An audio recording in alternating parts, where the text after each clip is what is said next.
Hey, what's going on? Check it out. So first and foremost, you guys know I read the comments, so I hear you. I'm going to break it down. I'm going to show you. So that last lesson or that last tutorial was examples of things that you can do and implement inside of your practice routine from things that you've already learned. Okay, so I know I was whizzing through it a little bit quick, a little fast, but that was for a reason. So I'm going to break one of those elements down and one of those examples down right now. So grab your bass.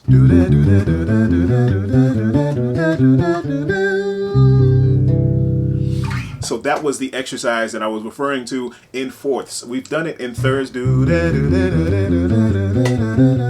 but I think the fourth sounds a little bit more exotic. So, and it was more interesting as far as your fingering and the positioning. So this is actually a lot easier than it seems. If you look at the pattern, so I'm playing the major scale first and foremost, C major scale in fourths. You can play any scale, doesn't matter if you start on C or not, doesn't matter.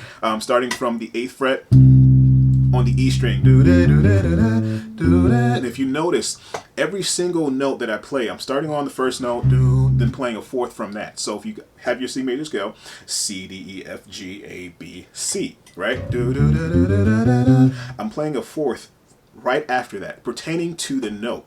Okay, so first note, I'm going to play the fourth of that. The second note, I'm going to play the fourth of that. You get what I mean? So we have C, F, D, G. Those notes are fourth away. C, F, D, G. Just like our open strings, we have a D and then we have a G. We have an open string. These, and your bass is tuned in fourths. That's the way that you can remember that. So the fourth pattern is going to be right underneath the note that you play, or the original note. That's most times the right way, unless you're starting on the G string, which you can't go up anymore. If you don't have any more strings, if you're only playing a 4 string. I know a 6 string has one more higher note, but if you're playing a 4 string or a 5 string, this is mainly for my beginners, but I'm playing this on a 5 string. I mean, you can do this on a 5 string, but let me just switch to the 4 string really quick.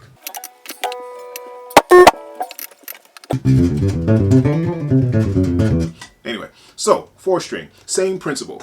All right, starting on the 8th fret, fourth note. From that, we have F, then we have D, G, and then E, A. Okay, so you see the pattern. I'm using one finger. I'm using my second finger to rock back and forth between the E and the A string. Fourth finger, same thing. First finger, same thing on the third note of the scale. The E and the A, right? Now, this is the only one that's different. When you get to the fourth note, pertaining to the scale, because this is a diatonic exercise, you're using the fourth from that. So in this instance, we can't play F, B flat, because B flat is not in the C major scale. Okay, so you see that we have E, A, F, and because we're using the major scale, we have to play that natural B. Okay, so that's the only one that's different. So I will play that with second finger, third finger. So all together, that's the switch there.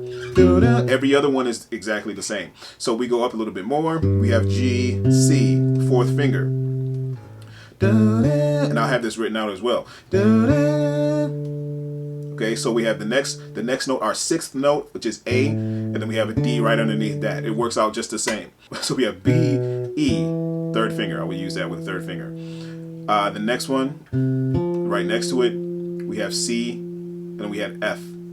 Okay, and then I just went up one more, a whole step to the D, and then G. Okay, so we have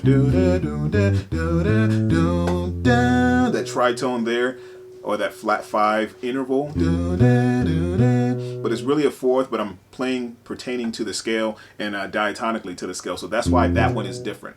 Okay, then and I shift it up to the last one. Okay, and that's a C major 9 chord. Well, C major 9, C major 7 with a 9 on the top. And I just don't have the third in there. You get the idea. Well, I'll show you that later. But anyway, that was the gist of that exercise. You can play that in fifths. I'm doing it the same exact way. 5. Play the 5th note of that scale.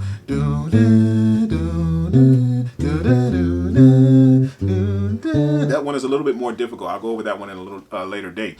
But the fourths, that's just a fun exercise.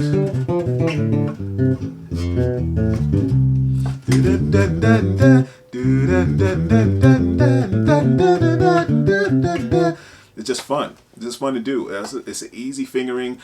You can kind of map this and move this around the fretboard. So hopefully you guys got that. I knew I was going a little bit quick or a little bit fast on that last tutorial, but that, like I said, that was for a reason. I just wanted to show you guys the different elements that you can do. You can do thirds, you can do fourths, you can do the fifth interval, you can do the sixth interval, you can do the seventh interval. There's just so many ways to expand your knowledge and expand your practice, so you don't run out of things to do or to think about. Also, if you guys didn't know this already, there's a full beginners course. There's tons of beginner lessons over at Bass Nation Academy. There's a link in the description if you're interested in that. You can skyrocket your playing to that next level and get more in depth with what you're learning and how you're supposed to put this thing together as far as learning the theory and learning the instrument at the same time.